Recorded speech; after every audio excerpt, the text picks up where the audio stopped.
Hello and welcome. My name is Methvin and this is Let's Play Arcanum of Steamworks and Magick Obscura, a game released by Troika in, I think it was 2001. It's sort of an odd hybrid. It's got elements of traditional sword and sorcery fantasy set in a Victorian-like world that is pretty well entrenched in industrialization. So, put on your top hat, adjust your monocle, and fire up your steam-powered particle accelerator, and let's start a new game. Now, when you're making your character, you can either pick from a pool of pre-generated characters, but that wouldn't be much fun. It wouldn't give me the opportunity to explain the character creation process in such great detail that it makes your eyes and ears bleed and bits of your brain leak out through your nose. So we're going to go ahead and make a new character. Each character has 8 primary attributes: strength, constitution, dexterity, beauty, intelligence, willpower, perception, and charisma, and each of them can range from 1 to 20. As you can see, the default character is a human male, and human males are the baseline. They start with an 8 in each of the primary attributes. If you play as a female, the stats differ slightly. Females are slightly weaker, but they have a bit of a higher constitution. Also, if you play as a female, it does have an effect on how some quests in the game play out, but it's pretty minor. And we're going to play as a male character. Next, we have to select our race. You have a selection of the traditional fantasy races. You can be human, dwarf, you can be an elf, a half-elf, a gnome, halfling, half-orc, or half-ogre, and not surprisingly, each of the races comes with its own set of bonuses and penalties. If you're a female, you're a bit restricted in your choice of race. You can only be a human, elf, half-elf, or half-orc. So if your RPG dream is to play as a lumbering, mouth-breathing half-ogre with tits, then you're going to be disappointed by this game. Our character is going to be half-elf. So the bonuses we get, our character has +1 to dexterity and also beauty, and a slight inclination towards using magic, but loses a bit of constitution and is not very proficient with technical skills. Finally, you can choose a background for your character. This is optional, and you can opt for no significant background. Backgrounds just give further bonuses and penalties to your character. Some of them can be pretty extreme. So just as an example, the first one that I turn to is raised by snake handlers. If you want to roleplay a character that's from some backwater place like Appalachia or something. And so the text here has, you receive a 20% increase in your resistance to poison, but suffer a penalty to your beauty due to the large number of bite scars on your arms and legs. So usually the backgrounds have a bit of a colorful description explaining the bonuses and penalties. The background we're going to choose for this character is going to be one that only has a minor effect on his statistics. We're going to choose Bookworm. So you have spent most of your life reading. You gain a bonus to intelligence. Unfortunately, myopia has set in, and you lose a point to perception. Okay, now all we have left to do is to give our character a name. For the portraits, each combination of race and gender can select from 4 portraits.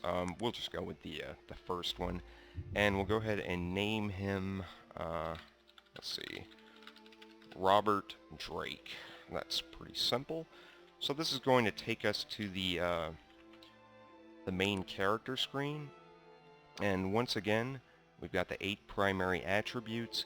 To the right of that, this red heart is the represents the character's health. When it's reduced to 0, not surprisingly, he's going to be dead as a fucking doornail. Right underneath that, this blue cross is the character's fatigue. Fatigue is used mainly for casting spells.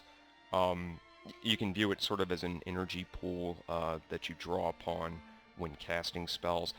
All characters have it. It's not restricted to characters that just use magic.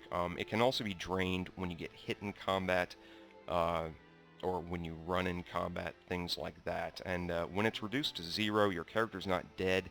He just passes out and lies on the floor like basically just a useless blob of jello while enemies turn him into Swiss cheese. Alright, now on the far left we have the alignment meter. If you want to think of this like a gas gauge, the closer the needle is to full, the better a person you are, and then if the needle dips down into the other end, well, you've probably stolen cookies from Girl Scouts and drowned a few puppies in a cistern or something like that. Now, one of the game's main themes is the conflict between magic and technology, and on the right over here, you have a meter that measures your character's standing in that. The higher the needle is, the more magically adept your character is, and the lower the needle is, the more inclined towards technology he is. And as you can see, Mr. Drake starts with a slight affinity for magic because of his elvish heritage. To the left of this are 3 buttons.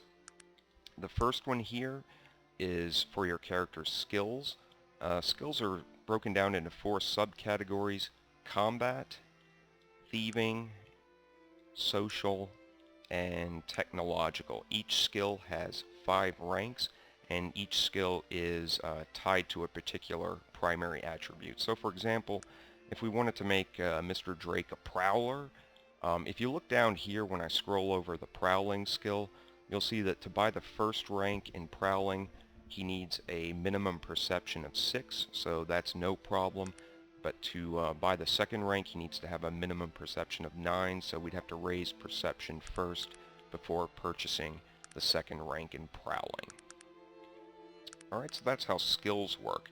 Next to the skills button, we've got one for the technological disciplines. There are 8 of them. You've got things like herbology, chemistry, explosives, gunsmithy, things like that. Each one has 7 ranks, and advancement in all 8 of them is dependent on your character's intelligence. Each rank that you purchase will move the needle on the magical technological meter towards the tech side. So you can see if he were to purchase, when he purchases 1 rank, it goes from 5 on the magic side, it brings it back down to 0, and if he were to purchase a second rank, it would bring him a bit closer to the technological side. Alright, right next to the technological button, we have basically the opposite side of the coin. We have the colleges of magic. There are 16 of them, and each one has 5 ranks, and your character's ability to advance in them is dependent on his willpower. Each purchased spell will increase your magical affinity. So for example, he's at 5 now, but if he purchases a couple of ranks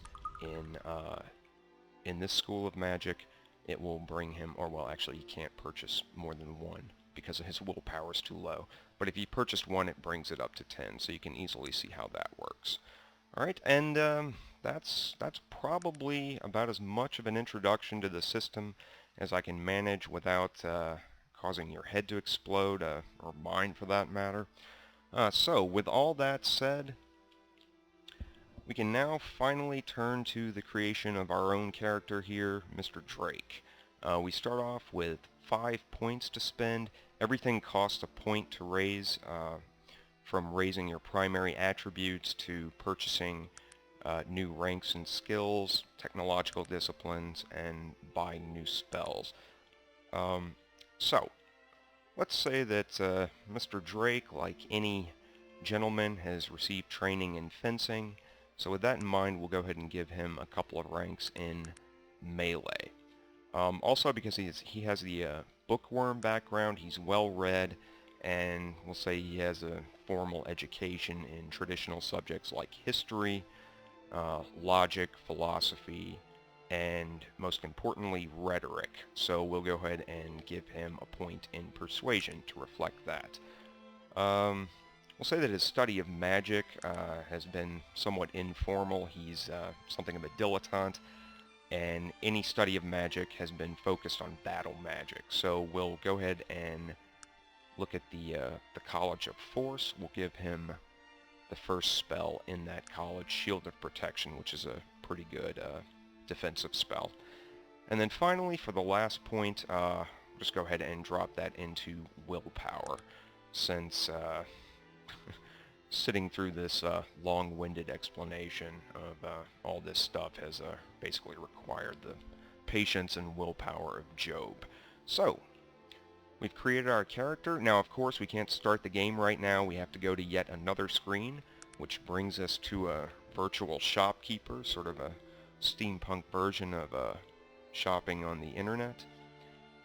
So we start off with, he starts off with a nice suit and 400 gold to spend. So I'll go ahead and buy him a rapier, buy him a pair of boots, and let's buy these 3 fatigue potions in case he needs to cast in a jam and he's low on fatigue, and a potion of heal poison. And before we start the epic journey, it's probably a good idea for him to get dressed. Alright, now we are ready to watch the opening cinematic, so we'll get started on that, and I will be back shortly after it's over.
Help.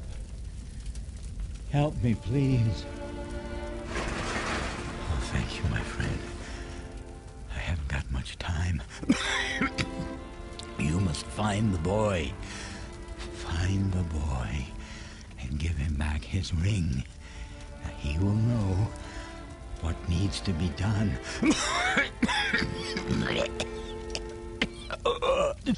Now, listen to me. We had to do it. He did unspeakable things to us, and we had no choice but to do as he said. There were so few of us left, but the work is almost finished, and then the evil, you can't imagine. He's coming back to destroy everything and everyone. Now, please, just find the boy. Tell him that I escaped. I came back to warn. He will know what to do. You, my friend,